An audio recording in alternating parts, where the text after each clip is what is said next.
વિદ્યાર્થી મિત્રો, મારી યુટ્યુબ ચેનલમાં તમારું હાર્દિક સ્વાગત છે.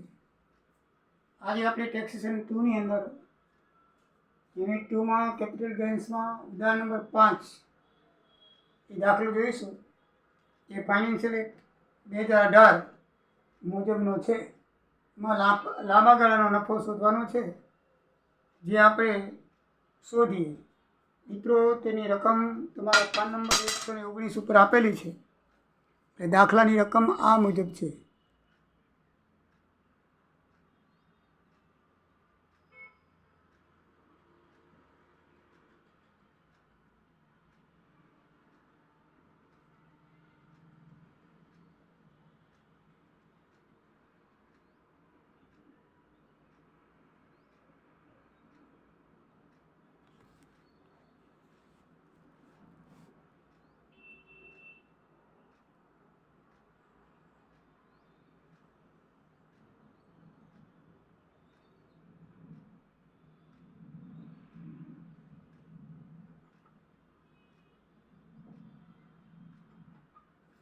તો એના મુજબ આપણે ગણીએ.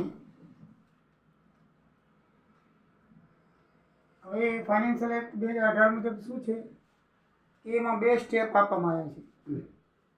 એક સ્ટેપમાં તમારે જે બે પૈકી કિંમત ઓછી હોય, એટલે કે વેચાણ કિંમત અને શેરબજારની વ્યાજની કિંમત LS, એ બેમાં જે બે પૈકી જે ઓછી હોય એ લેવાની. અને સ્ટેપ મુજબમાં સ્ટેપ 2ની અંદર તમારે CO એટલે મૂળ પડતર, બરાબર, કોસ્ટ ઓફ એક્વિઝિશન, એટલે કે મૂળ પડતર શેરનું, એ બીજું સ્ટેપ છે. એની અંદર તમારે વધુ રકમ હોય લેવાની. તો 2 સ્ટેપની ગણતરી કઈ રીતે થાય મિત્રો, જોઈએ. તો અમારે કયું છે કે 2000 આ દાખલો ક્યારે લાગુ પડે, આવી 2 સ્ટેપમાં દાખલો ક્યારે લાગુ પડે, તો મિત્રો બરાબર ધ્યાન રાખજો. 31/1/2018 કે તે પહેલાં ખરીદેલ શેરો અંગે વિશિષ્ટ જોગવાઈ કરવામાં આવી છે ફાઇનાન્શિયલ એક્ટ 2018 મુજબ.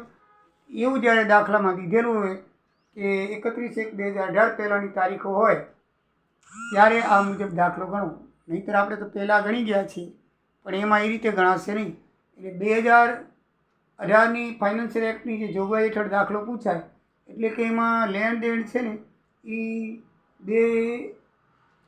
31/1/2018 પહેલાંનું હોય, 2018 પહેલાંનું હોય, બરાબર છે. તો આપણે એ રકમ એ પ્રમાણે જો દાખલામાં તારીખ આપેલી હોય તો આપણે ફાઇનાન્શિયલ એક્ટ 2018 મુજબ 2 સ્ટેપમાં દાખલો ગણવાનો રહે. એના માટે 2 સ્ટેપ છે. તો પહેલા સ્ટેપની અંદર તમારે શેરની વ્યાજની કિંમત અને એની વેચાણ કિંમત શોધવાની. તો આપણે દાખલામાં 2000 શેરો દીધા છે 2014ના, બરાબર છે. 2014ના લીધા છે એટલે આ જોગવાઈ લાગુ પડશે. 2000 શેરો છે ને શેર દીઠ 100ના ભાવે ખરીદ્યા હતા. કેટલા? 2014ના લીધા, 100ના ભાવે ખરીદ્યા હતા. અને 14/6/23ના રોજ તમામ શેર દીઠ 600ના ભાવે વેચી નાખ્યા. મિત્રો જુઓ, એ ખરીદ્યા હતા, ભાવે વેચી નાખ્યા. એ 31/1/18ના રોજની બજાર કિંમત શેર દીઠ 320 હતી. હવે 31/1/18ના રોજ બજાર કિંમત કેટલી હતી? 320. તો 31/1/18ના રોજ બજારની જે કિંમત હોય એ કેટલી થાય? 6,40,000 રૂપિયા થાય મિત્રો. કેટલી થાય? 6,40,000 રૂપિયા, બરાબર છે ને. એ શેરો 2000 છે. વેચ્યા અને એ ખરીદ્યા હતા 31/1/2018, એટલે કે 31/1/2018ના રોજ ખરીદ્યા હતા, બરાબર છે. 14ના રોજ ખરીદ્યા હતા, 18 નહીં પણ 14 છે, બરાબર છે. કારણ કે તો જ જોગવાઈ લાગુ પડે. તો 14ના ખરીદ્યા હતા એટલે 31/1/18 પહેલાં, પણ વેચ્યા 320માં. વેચ્યા કેટલા? 320માં. તો એની વ્યાજની બજાર કિંમત 6,40,000 થાય. અને વેચાણ કિંમત એની એક શેરની 600 રૂપિયા છે. શેર દીઠ એને 14/6/23ના વેચી નાખ્યા. 600ના ભાવે 14,623 પાછા વેચી નાખ્યા, બરાબર. 100 રૂપિયામાં ખરીદ્યા હતા, પણ એની બજાર કિંમત પ્રમાણે એનો ભાવ 320 રૂપિયા હતો 18ના, અને 23ની અંદર એને વેચી નાખ્યા 600ની અંદર. તો બજાર કિંમત 6,40,000 અને વેચાણ કિંમત 1,12,00,000 છે, બરાબર છે. તો બેમાં વધારે લોઅર એટલે કે ઓછામાં ઓછી કઈ છે? એલ. 6,40,000 રૂપિયા ગણાય. એટલે બજાર કિંમત શોધવાની, વેચાણ કિંમત શોધવાની. જે શેર તમે 14ની સાલમાં લીધા હતા એની બજાર કિંમત કેટલી દાખલામાં આપી દીધેલી છે કે 300 રૂપિયા હતી, સોરી 320 રૂપિયા હતી.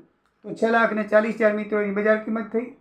ખરીદ કિંમત નથી લખવાની, ધ્યાન રાખજો, બજાર કિંમત લખવાની. 100 રૂપિયામાં ખરીદ્યો હતો એ વાત સાચી, પણ એની બજાર કિંમત અને વેચાણ કિંમતમાં જે ફરક હોય, બરાબર, એ તમારે એની લેવાની છે. તો 2031/18ના એની બજાર કિંમત 320 રૂપિયા હતી, ખરીદ્યા હતા 2014માં, પણ બજાર કિંમત 31/18ના રોજ શેરની વ્યાજબી કિંમત 6,40,000, 18ની 320 રૂપિયા હતી, અને 23માં એને વેચ્યા 5 વર્ષ પછી તો 12 લાખ થયા. તો બે પૈકી ઓછું લોઅર કિંમત કઈ આવશે? કે એલ 6,40,000 આવશે. હવે મિત્રો મૂળ પડતર શોધીએ તો મૂળ પડતર એની ખરીદ્યા હતા 31/1/18ના. ક્યારે ખરીદ્યા હતા? 31/1/18ના. એની સોરી 31/1/14ના ખરીદ્યા હતા, એટલે કે 31/1/18 પહેલાં ખરીદ્યા હતા. 14ની અંદર ખરીદ્યા હતા, એની કિંમત કેટલી હતી? 100 રૂપિયા હતી. તો 2 લાખ રૂપિયા થાય. એની મૂળ કિંમત 2 લાખ રૂપિયા થાય. હવે સ્ટેપ 1 હેઠળ આપણી એની લોઅર કિંમત કેટલી આવી? 6,40,000. કેટલી આવી? 6,40,000. તો આ બેમાં જે વધારે હોય એ મૂળ પડતર લેખાય. તો 6,40,000 એની મૂળ પડતર લેખાય. 6,40,000 શું લેખાય? મૂળ પડતર. હવે લાંબા ગાળાનું મૂડી નફો શું થાય? કે બજાર કિંમતમાંથી મૂળ પડતર બાદ કરો. બજાર કિંમત છે 12 લાખ રૂપિયા, બરાબર ને? વેચાણ કિંમત, ખરેખર વેચાણ કિંમત, બજાર કિંમત વેચાણ કિંમતમાંથી મૂળ પડતર બાદ કરો. 12 લાખ ઉપજ્યા, એની મૂળ પડતર પહેલું સ્ટેપ આવે. પહેલા સ્ટેપમાં હંમેશા મૂળ પડતર આવશે લોઅર, એ તમારે બાદ કરવાની. શું કરવાની? બાદ કરવાની. એટલે એનો 5,60,000 લાંબા ગાળાનો મૂડી નફો આવશે. શું આવશે? લાંબા ગાળાનો મૂડી નફો આવશે. હજી સમજાવી દો મિત્રો. સ્ટેપ 1માં એ શેર 2014ની સાલમાં લીધા હતા, તારીખ નથી આપી, 2014માં લીધા એટલે આપણને ફાઇનાન્શિયલ એક્ટ 2018 પ્રમાણે ગણવો પડે. 2 સ્ટેપમાં. પહેલો સ્ટેપમાં તમારે જે એની વેચાણ કિંમત હોય એ લખવાની અને શેરની વ્યાજબી કિંમત લખવાની. બંને દાખલામાં લખેલા હશે. શેરની વ્યાજબી કિંમત અને વેચાણ કિંમત. વ્યાજબી એટલે બજાર કિંમત, બરાબર છે. તો એ શેરની બજાર કિંમત લખેલી છે 320 રૂપિયા અને વેચાણ કિંમત લખેલી છે 600 રૂપિયા. તો 320 ગુણી નાખી 2,000 ને 6,40,000 આવે. પછી વેચાણ કિંમતમાં 600 ગુણી તો 12 લાખ આવે. તો બેનો તફાવત નથી કરવાનો, પણ બેમાં ઓછી કઈ છે? 6,40,000. એ એની શું કહેવાશે? લોઅર કિંમત ગણાશે. શું કહેવાશે? એની લોઅર કિંમત ગણાશે. લોઅર કિંમત એટલે કે મૂળ પડતર. એની મૂળ પડતર ઓછી ખરીદ કિંમત, જે બેમાં ઓછી હોય એની મૂળ પડતર ગણાય. બીજા સ્ટેપમાં આપણે મૂળ પડતરને મૂળ રકમમાંથી બાદ કરવાની. એ શેરની ખરીદ કિંમત મૂળ 100 રૂપિયા છે. દાખલામાં કીધું 2014માં 100 રૂપિયાની કિંમતે ખરીદેલી, તો એની કિંમત તો 2 લાખ રૂપિયા થાય 1000 શેરની. અત્યારના ભાવમાં એની મૂળ કિંમત છે 6,40,000 રૂપિયા. તો હવે એની સીઓ મૂળ પડતર કઈ લેખાય? તો એ જ લેખાય. જે બેમાં વધુ હોય તે 6,40,000 રૂપિયા એની મૂળ પડતર લેખાશે. તો ખરેખર વેચાણ છે એ 12 લાખનું છે અને મૂળ પડતર એની 2 લાખ નહીં લેખાય.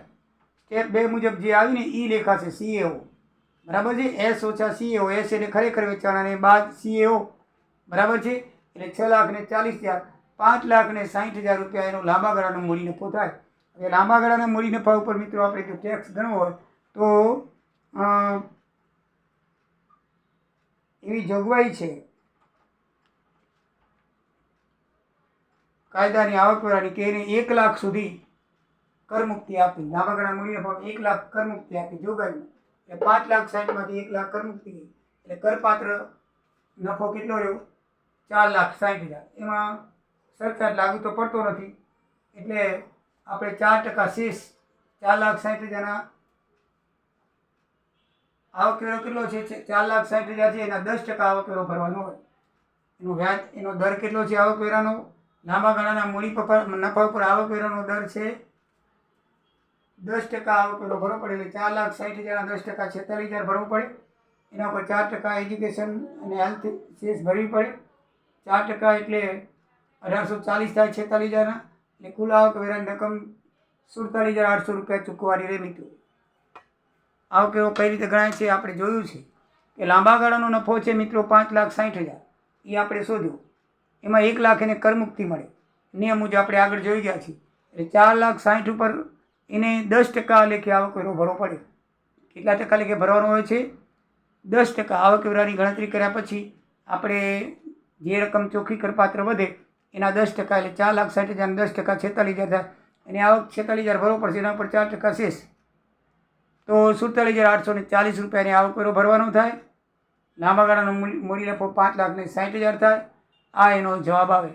બરાબર છે મિત્રો. 2000 એક્ટ મુજબ 2018ના એક્ટ મુજબ દાખલો 2 સ્ટેપમાં ગણાય.